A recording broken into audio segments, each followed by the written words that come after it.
بسم اللہ الرحمن الرحیم۔ عن عبد اللہ ابن الحارث النجرانی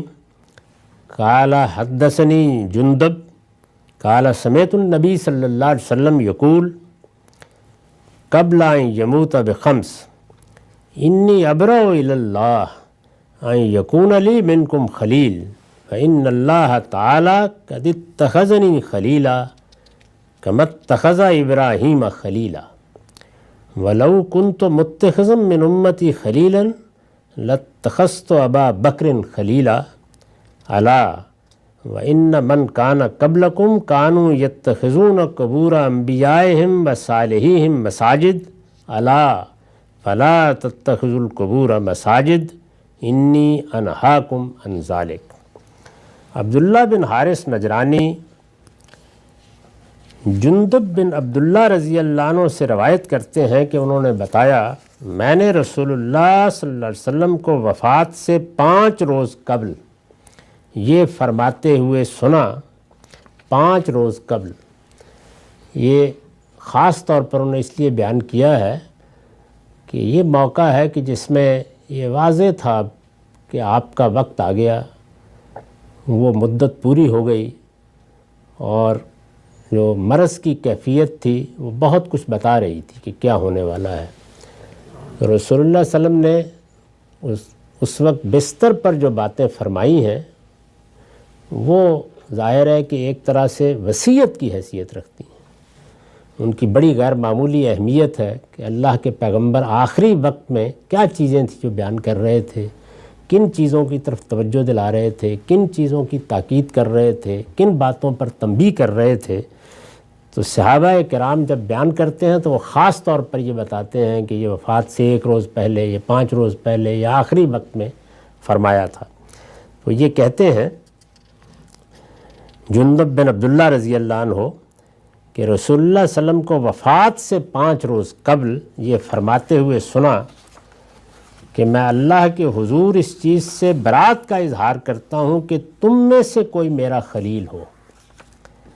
یہ بڑی غیر معمولی بات ہے، یعنی رسالت مآب صلی اللہ علیہ وسلم ظاہر ہے کہ ایک باپ کی حیثیت میں، ایک حکمران کی حیثیت میں، یعنی امت کے باپ کی حیثیت میں، حکمران کی حیثیت سے، اللہ کے آخری پیغمبر کی حیثیت سے زندگی بسر کی ہے۔ لوگوں کا بہت غیر معمولی محبت کا، عقیدت کا تعلق آپ کے ساتھ رہا۔ اس میں ذاتی تعلق، ذاتی دوستی یہ بڑی اہمیت رکھتی ہے، خاص طور پر یعنی یہ تو اللہ کے آخری پیغمبر کا معاملہ ہے، عام انسانوں کے معاملے میں بھی اس طرح کی چیزیں بعض کے مواقع میں ترجیح کا باعث بنتی ہیں۔ تعلقات کے اظہار میں یہی چیزیں ہیں کہ جو فضائل کا ایک بڑا باب پیدا کر دیتی ہیں۔ ہمارے ہاں اگر آپ دیکھیے تو سیاست کی، بات کی معاشرت کی، بات کے فیصلوں کی اگر تفصیلات پڑھی جائیں تو یہ فضائل ہی ہیں کہ جو بہت کچھ نزاعات کا باعث بنے ہیں۔ تو حضور نے اس چیز کو سامنے رکھتے ہوئے یہ فرمایا ہے کہ میں اللہ کے حضور اس چیز سے برات کا اظہار کرتا ہوں کہ تم میں سے کوئی میرا خلیل ہو، یعنی میرا معاملہ یہ اب منفرد ہی رہے گا۔ میں اللہ کا آخری پیغمبر تھا، کسی خاص شخص کا میرے ساتھ غیر معمولی تعلق یہ کسی جگہ بھی حوالے کا ذریعہ نہیں بنے گا، نہیں بنایا جائے گا۔ فرمایا اس لیے کیونکہ اللہ تعالیٰ نے مجھے اسی طرح اپنا خلیل بنا لیا ہے جس طرح اس نے ابراہیم کو اپنا خلیل بنایا تھا، یعنی میری دوستی، میرا تعلق یہ سب اللہ ہی کے ساتھ رہا، اور میں اب اپنے اس پروردگاری کے حضور میں جا رہا ہوں۔ اور ظاہر ہے کہ جس اسلوب میں آپ نے بیان فرمایا ہے اس میں اب یہی کہا جا سکتا ہے کہ اپنے ساتھ دوستی کے لیے اللہ نے خاص کر لیا۔ اللہ جب کسی کو دوستی کے لیے خاص کر لے تو کوئی دوسرا اس کا خلیل کیسے ہو سکتا ہے؟ یعنی یہ بھی بتا دیا کہ میں نے کسی کو خلیل، کسی کو دوست نہیں بنایا۔ یہ خاص معنی میں ہے کہ کوئی رازدار ہے، کوئی دوست ہے، کسی سے خصوصی تعلق ہے کہ کل یہ حوالے کا ذریعہ بنے گا کسی معاملے میں۔ وہ کوئی سیاسی معاملہ بھی ہو سکتا ہے، کوئی اور نوعیت کی چیز بھی ہو سکتی ہے۔ تو آپ نے فرمایا کہ نہیں، میرے لیے اللہ تعالیٰ کی ذات خلیل کی حیثیت رکھتی ہے۔ اس کے بعد ایک اور بڑی معنی خیز بات کہی، فرمایا میں نے نہیں بنایا کسی کو خلیل، اللہ ہی میرا خلیل ہے۔ اور میں صاف صاف اس کا اعلان کر کے دنیا سے رخصت ہو رہا ہوں، لیکن اگر میں اپنی امت میں سے کسی کو اپنا خلیل بناتا تو ابو بکر کو بناتا۔ یعنی دوسرے پہلو کو بھی واضح کر دیا، ایک اشارہ بھی ہو گیا لیکن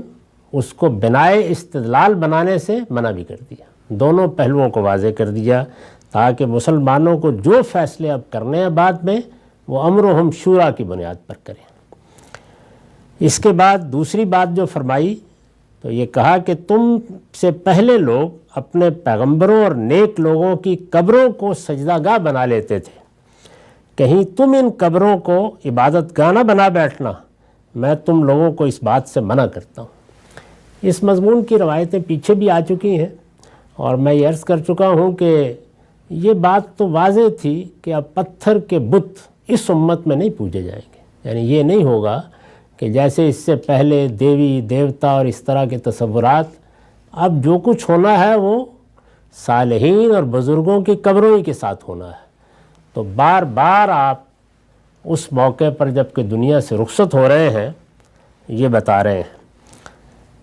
دونوں باتیں بڑی اہمیت کی حامل ہیں، یعنی اگر آپ غور کریں تو دونوں باتوں میں بہت سے قضیوں کو اور بہت سے مفاسد کو اور بہت سے فتنوں کو سامنے رکھ کر رسول اللہ صلی اللہ علیہ وسلم نے پوری بات واضح کر دی ہے۔ بات اس سے زیادہ تفصیل سے بھی ہو سکتا ہے کہ فرمائی ہو، لیکن اس کا خلاصہ یہ ایک صحابی ہیں جنہوں نے اس طرح بیان کر دیا ہے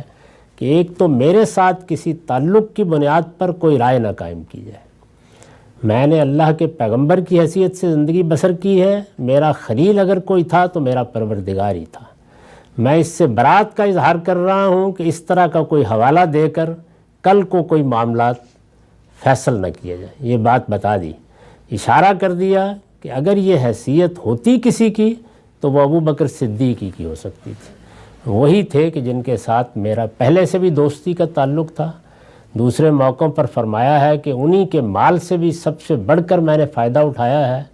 اور اس کے بعد بھی جس طرح انہوں نے میرا ساتھ دیا ہے تو اگر میں بناتا تو انہی کو بناتا، لیکن میں نے کسی کو اپنا خلیل نہیں بنایا، اللہ ہی میرا خلیل ہے۔ یہ حقیقت واضح کی، اور پھر ظاہر ہے کہ سب سے بڑھ کر تو پیغمبری کی ذات ہے، یہاں سے کسی نہ کسی درجے میں شرک کی ابتدا ہو سکتی تھی، تو اس میں یہ بتا دیا کہ قبروں کو کبھی عبادت گاہ نہ بنا بیٹھنا، میں تم لوگوں کو اس بات سے منع کر رہا ہوں، یعنی میں نے اپنا فرض پورا کر دیا اور ہر لحاظ سے یہ بات تمہیں بتا دی۔